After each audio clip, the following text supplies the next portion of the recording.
Alrighty, boys and girls, people watching Dungeons and Dragons stuff. So, here's what's going on. Here's the problem. Today, we're talking about Arkakra. We're talking about Avians. We're talking about Kenkus. We're talking about the whole shebang. Arkakra, Avians, Kenkus. They're all a problem. They're all broken. They're all dumb. Don't like them. 1 out of 10. Poor game design. Poor design. Just poor big flaws. Big old flaws. And I'd say about as many flaws as they got feathers. To address the recent memes, there are been a bunch of memes over the past couple of days where I myself and a few of the local content creators have been posting a lot about Avians and why they're bad. And a bunch of other folks have been posting about how Avians are good, and why a dungeon master needs to be more prepared for an Avian at a table. Now, here is the issue. Avians, specifically Arkakra, are redonkulously overpowered. They have a flying speed at level 1. For folks who are not familiar with the Druid, Wild Shapes doesn't get that till like level 6. Wizards able to cast Fly don't get that till like level 5. Warlocks, Pact of the Scale, don't get it or aren't able to fly until like level 14 or something. This is not something that you're meant to have right out of the gate. Why is this the case? Falling needs to be a trap. They've got many dungeons built specifically around this mechanic, as well as ground-based threats like, goblins with axes and swords and knives.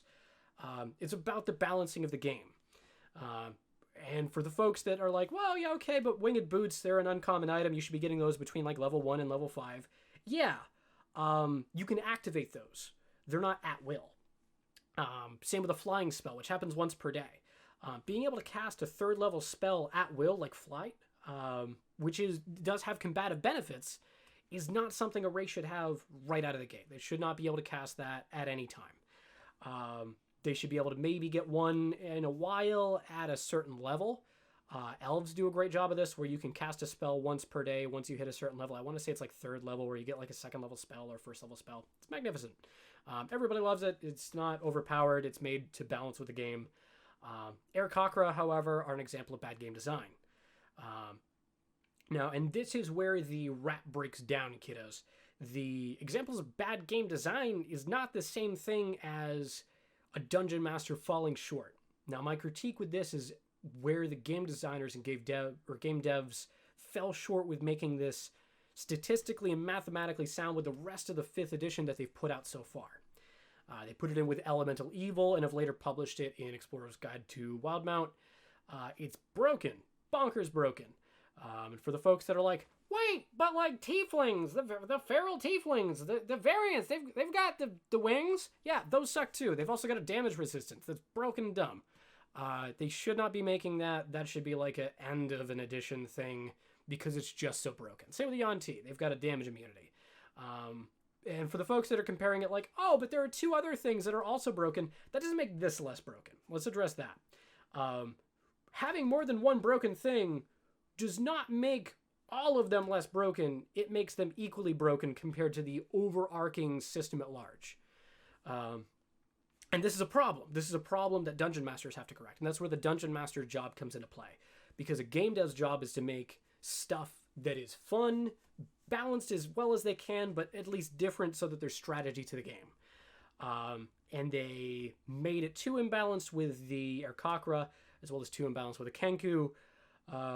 And they take away from the fun of the table because of how they're mechanically made. So it's the dungeon master's job to figure out how to make a game fun. Now, for the comments out there, for the folks that are, like, oh, but you can ceilings and earthbind and a whole person. Yeah, you can do those things. But they shouldn't have to be on a DM's radar. You shouldn't have to keep them in the back pocket of your pants, ready to pull out at a moment's notice for when the Arkakra gets a little too good at the one thing they do. Because what do you run into then? You're like, oh, okay, cool. Ha, you're flying and that's a problem for me planning. None of that anymore. Cool. Congrats. You've got a player who just chose to play a bird and now you put that bird in a cage. Now they have nothing. Or you say, a dungeon master says, okay, yeah, just give the other players magic items to even out the leveling. Magic items are a positive reward. They are a thing that you give to folks as positive reinforcement. They're the reward for the good job that you did killing those goblins and saving those people and freeing the land. They're not what you do to balance a table. A good balanced game should be able to have loot spread equally. And oh, and you don't get any because you got feathers. Ha! That's not how this is supposed to go. Loot is supposed to be given out so that, we can tailor it to the party, get the party going. It's the dungeon master's job to kind of fine tune that. But where game design fails, it's rough for a dungeon master to pick up. And it shouldn't be the dungeon master's responsibility to pick that up. Imbalances that are slight, that can be corrected for. You say oh, okay, Warforged don't need to breathe. Cool. That's fine. When does anybody look at page 183 of the player's handbook and say, oh, but I've memorized the choking rules. You've got a number of turns equal to your constitution modifier to survive. Nobody pulls that out of their rear end. It's not something that comes up. It's a light imbalance. Take something like the Changeling that's oh, I changed my appearance. Cool, that's got no actual combative benefit. You just look a little different. Nice. Your clothing is still the same. You still need illusion spell for that or glamour weave. One of the two things is going to be tough to get, and you're going to be higher level. You've got maybe a disguised self at will that's limited. That's fine and dandy. Now for the Aarakocra, that's not the case. You've either got flight or you've got no flight. There's one gimmick, you turn it on or off, and that is a very tough one-trick pony to kneecap. Because if that pony can't do its trick, it's a pretty upset pony with regards to players that don't get to do their thing. The other main concern is when these stats fail and this game deving fails, dungeon masters are trying to pick that up. Players have a negative experience. There's no real way to correct for that because it's kind of like lighting a cigarette. The smoke doesn't go back in. The toothpaste is not going back in to the toothpaste holder. You've got a finite amount of things that you can do to change that, and some of them are irreversible. You can just, do them in your campaign, or you can not do them in your campaign. You can give them that magic item. You can take that magic item away. But in one way or the other players will feel rewarded where the player playing the Aarakocra won't, or they will not feel rewarded in a way that, or the Aarakocra will not feel rewarded in the way that they're being punished. Which is not what we play games to feel. We play games to feel happy and have fun. That's the goal. That's what the goal should be and always has been. Just have fun. Play the game, do the game, it's fine. And this is where the lore comes into play. So one of the bigger problems of 5th edition, and one of the bigger problems with the RPG realm at large, is the people that are writing content, by and large, are writers who picked up game design. A lot of them are very good at it. Sometimes they mess up, and sometimes game devs for other games mess up as well. That's why they've got balance patches every other week for games like Fortnite or League of Legends. You pick a game that has any sort of active community, and there's going to be imbalances, and they're constantly correcting for that. But you take a game like Dungeons and Dragons, where once it's printed, it's law. You try and revise it like you do the Ranger. It's not, just like the toothpaste. It's not going back in the tube. You've got a very finite problem, and it's kind of hard to undo. So it's their responsibility to come up with rules that are statistically sound. And this is the other problem of 5th edition, where it's made to encapsulate all of foreseeable reality. It becomes a problem of not just numbers, not just, die rolls and modifiers. It's procedural calculus that you have to come and add into play here, where things are doing other things at a almost unimaginable scale, because you literally have to have a person, a dungeon master, to figure out everything that's going to be going on. Now, where does Dungeons and Dragons go with this? How can they learn from this? What can they do? They should, in my own opinion, be working with more game devs, more people with, and they have a lot of advertisements out regarding they want published authors who are, familiar with. Oh goodness, is the Chicago Manual of Style. This is the book that they make to tell people how to do grammar and writing. They want writers who can write. And what they need to also do is I think they need to hire some more game devs, people that have worked on video games as opposed to just shipped written titles, because they'll see their community will really benefit from that. That will be awesome. It'll be better than having these messed up Kenku that should be treated with the hostility of Colonel Sanders walking into a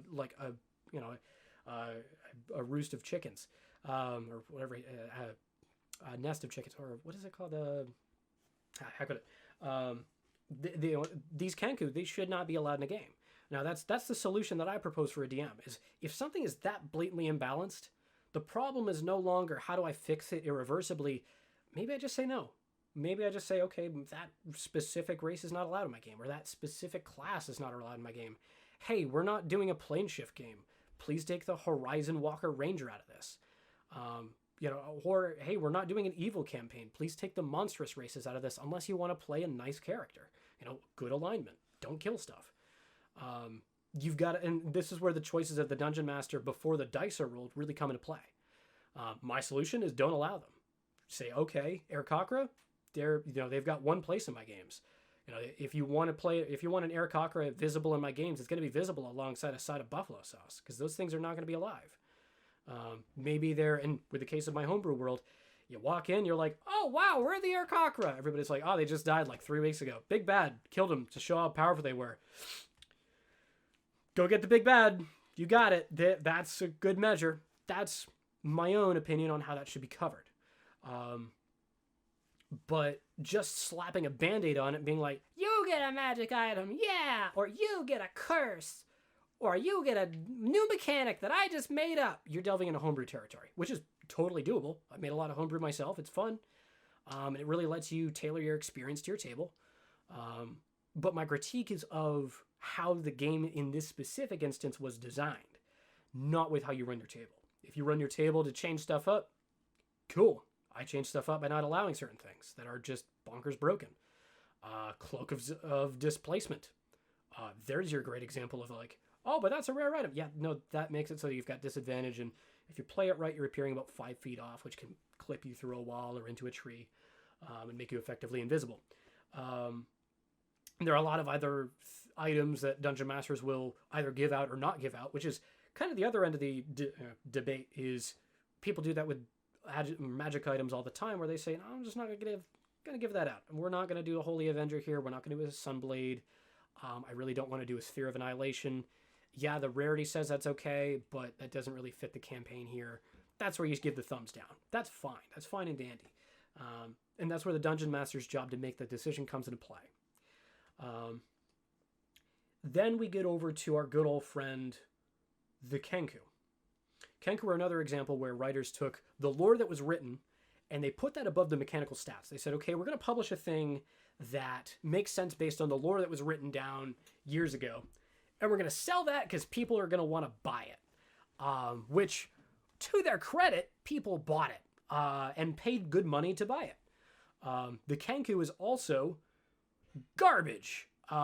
It's effectively just a photocopier and a recorder that makes things and is annoying.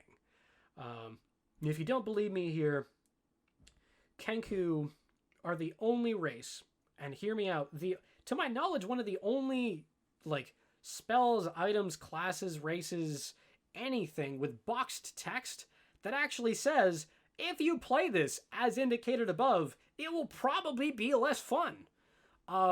Because it's just bad. It's just a bad thing to play. And a lot of Dungeon Masters will flat out say no to a Kenku, which is the respectable decision. Some Dungeon Masters will be like, yeah, go nuts with it. Maybe you get a voice modulator, or you can cast message that lets you think thoughts. The problem with the lore there is they can't think original thoughts, which is terrible. And then when you peel away the suspension of disbelief further, you say, okay, they can't say words they've never heard before. Everybody says words that they've heard before. That's where the statement, what does that mean, comes from. That's where the first couple of years of a human's life as a baby, figuring out language, comes from. They're like, oh, okay, I'm just going to watch these words and guess what they mean and say them, and then say them more, and then guess more, and then say them more, and eventually I'll be able to hold a conversation. The ages between 3 years old and like 15 are just spent figuring out how to talk and like say what's going on up here in a way that gets over to the other person's up here without making them mad. People spend a lot of time doing this. Once they figure out how to be mean with it, they're like, oh, cool, time to go to middle school and just ravage everybody. But, and this is the other thing, this is not good game design because it's either redundant with how people already learn language, so it's a moot point, or you've got the person that's just playing an annoying, tape recorder, which for some tables is fine. I've seen one player pull it off well. I've been DMing for a while. I've DM'd a lot of games. I've seen once where it was really fun. And once out of a lot of times does not a fun, I'd say fun mechanic make. And there are liberties that can be taken. This is where the Dungeon Master's role comes in again. They make up stuff that is supposed to better the table. But I think sometimes that can be to the, either to the detriment of the party, or they say, okay, we're not going to do this rule. We're not going to do what they've written down here. And then the writer's job is taken out of the equation again. To kind of circle back, points to hit. Aarakocra, they suck. Kangaroos also suck. Do they have a place on my table? No. Do I fault anybody that plays them? No. If you have fun with a thing, have fun with it. What I will do is I will make memes that will be super fired up because they're funny. Any future questions? I'm going to pan over to Twitch now. I'm going to turn off my desktop audio so that hopefully it won't echo with you all. I'm going to spend the last couple of moments answering questions from the community, if there are any. Why doesn't Wizards of the Coast hire experienced DMs to consult? That is actually a great question. This is the thing about DMing, is that it is a hobby.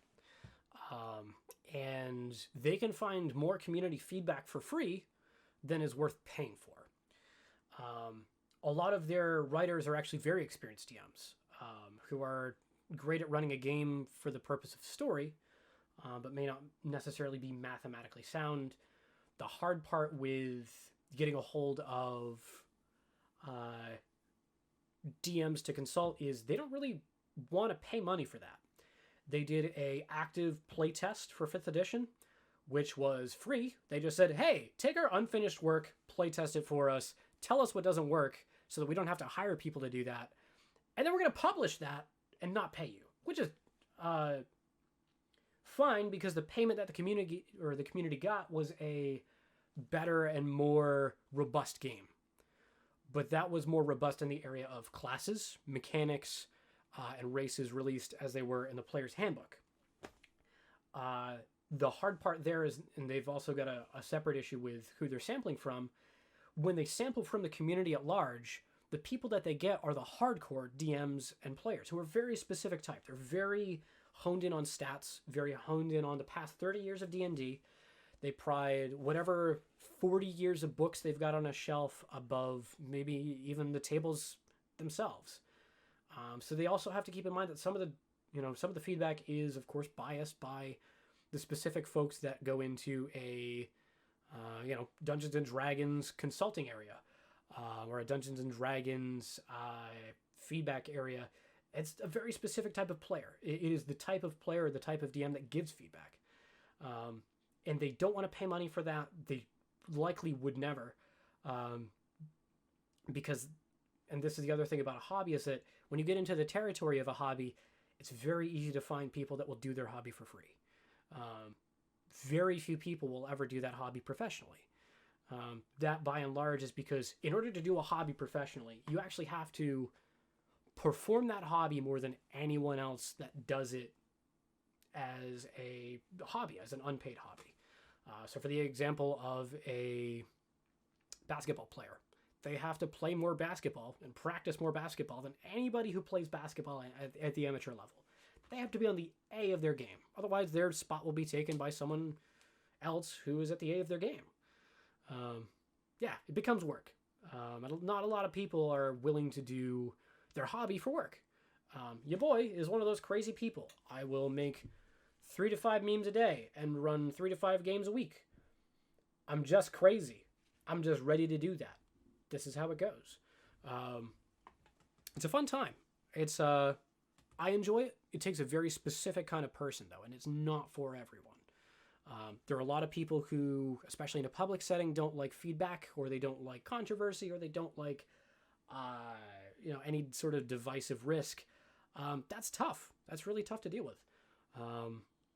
But with the area of a paid, DM as a consultant, that's pretty hard or for them to justify when they've got so many people just, with the case of our Facebook groups or Facebook pages, just giving feedback live at all times for free. They're not paying me. I'm not paying or getting paid by Dungeons and Dragons, and I review their stuff via meme every day, very brutally and very honestly. In the case of Desir Kakra and Kenku, trying to, of course, turn it to for a profit on my own through ad revenue. But for them, I don't ever really foresee them hiring a experienced DM as a consultant when they've got such a large pool for a community. Is there another question? So if they had these consultants, how do you think the bird people made it into the game? There are things that they have to keep secret from the community. It's no secret that Unearthed Arcana does not exist to playtest content. Unearthed Arcana exists for 2 things: fan service and hype. They will get hype around Eberron. They'll spend a year project on that. The Warforged that come out in the Eberron book are nothing like what was put into Unearthed Arcana. Same with the Artificer. The versions that came out and were published were not playtested by the community. They are entirely different mechanically from what Unearthed Arcana was.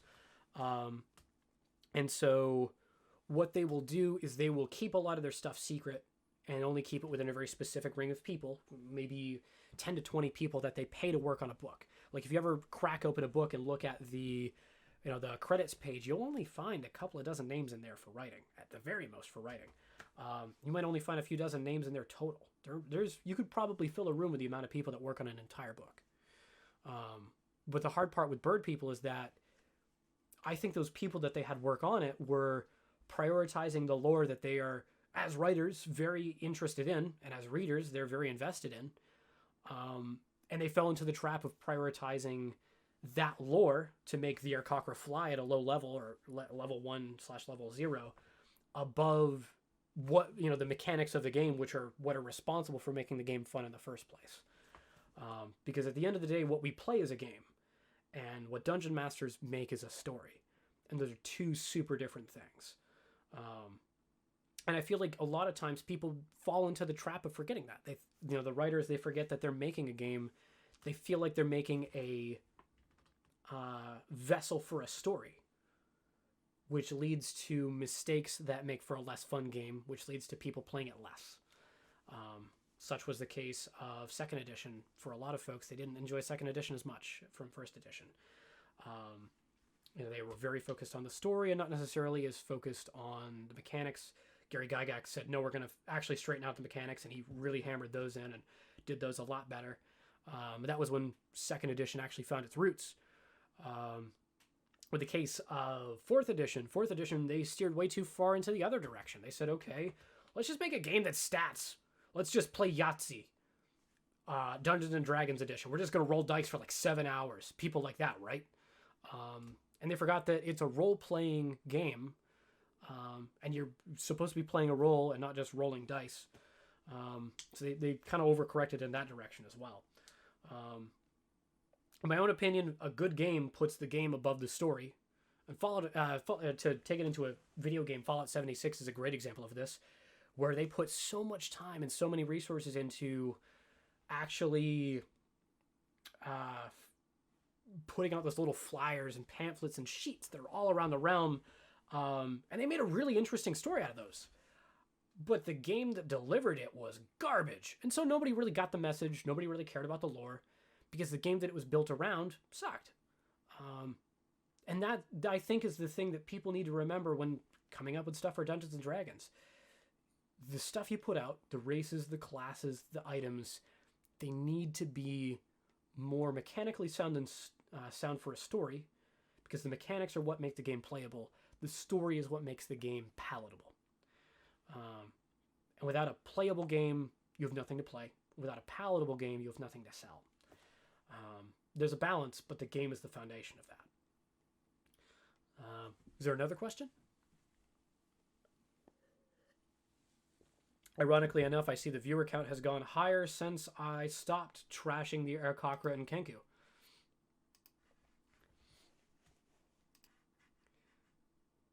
Apparently someone wants penguins in the game. Okay, actually penguins. Yes, they're not flightless. Don't make them annoying like the Kenku. That's a great time. I've harped on the fact that flight is a broken mechanic and doesn't belong in 5th edition at first level. I feel like, and if I were to make a penguin race, I would give them a 25-foot movement speed. I would give them the same ability as the Goliaths, where the Goliaths are great for mountainous regions. It almost never comes into play for a game. But I would make it for a cold region. They're not impacted by cold climates in the same way as another race. Have it really open-ended, like, oh yeah, in a cold environment you do not need additional clothing, would not suffer any points of exhaustion if in a unusually cold climate. That would be a really good hand wave. The other thing would be a great swimming speed. I'd love a 35-foot movement speed for those underwater, just due to the fact that penguins are such fast swimmers in real life.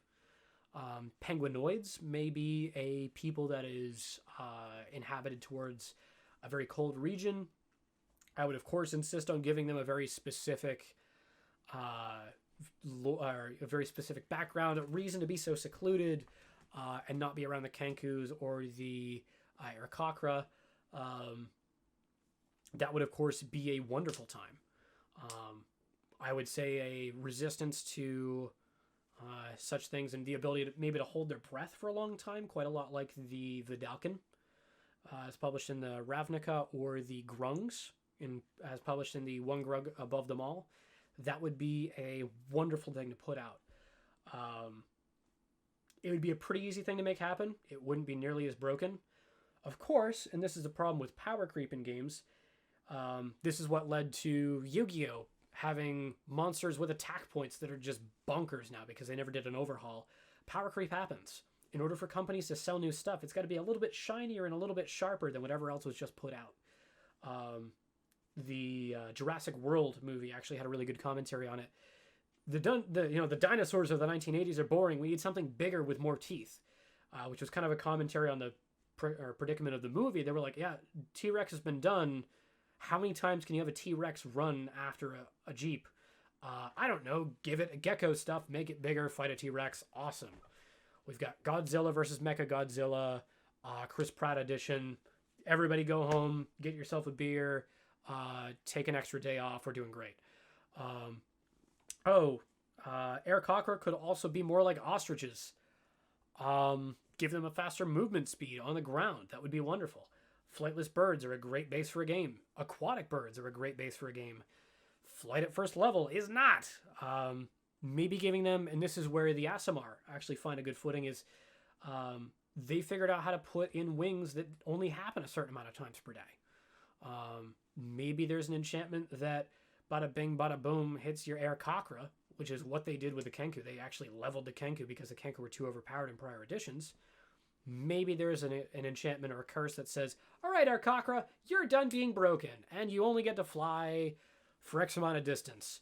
Forever Earthbind is the name of the thing. They can only do it every now and again, and then they're based off ostriches. Have them run more.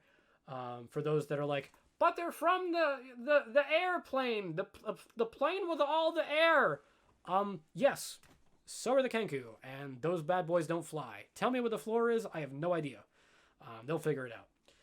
Maybe there's a floating city or a ground somewhere down there. Maybe it's like Bespin or something. You've got a lot of really great things to steal from. Beg, borrow, steal, make it your own. If you steal from enough sources, apparently it's original. Or that's what Boromir said to Faramir in Lord of the Rings. Alrighty, kiddos. At the 35-minute mark, I'm going to get signing off. I hope you all have a wonderful time. Sorry that I approached the Avians with a level of hostility only matched by Peter Griffin. from Family Guy and Colonel Sanders from KFC. I know all y'all want to play Big Bird from Sesame Street and D&D, but and hear me out here. They're bonkers. In the meantime, though, I hope you have a wonderful time, and I hope everybody rolls a natural 20 in their next roll. This is Brad from Bork's Memes, signing off.